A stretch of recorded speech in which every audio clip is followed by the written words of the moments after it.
August 27, 2024, Daily Bread. Galatians chapter 4, verse 8 through 20. Key verse 19. Paul's concern for the Galatians. Formerly, when you did not know God, you were slaves to those who by nature are not God's. But now that you know God, or rather are known by God, how is it that you are turning back to those weak and miserable forces?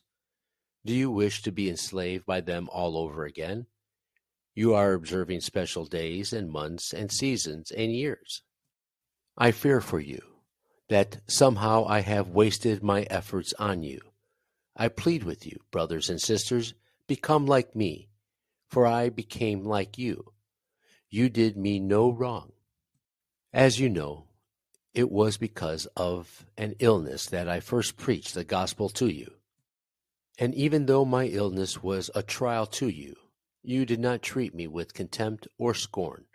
Instead, you welcomed me as if I were an angel of God, as if I were Christ Jesus himself.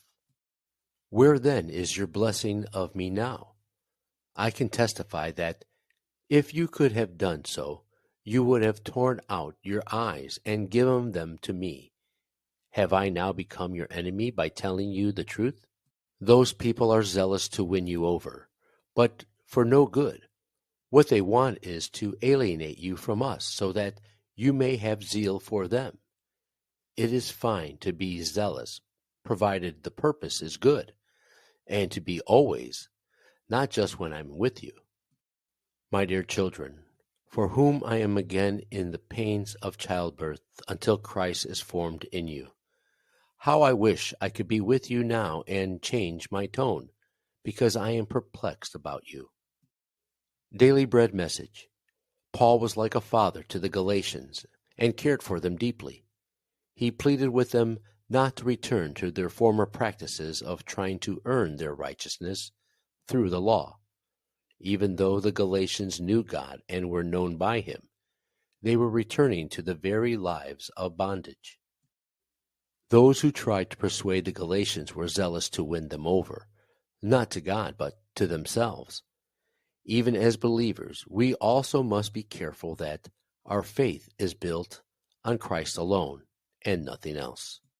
Our own efforts cannot save us, but it is only the finished work of the cross that saves.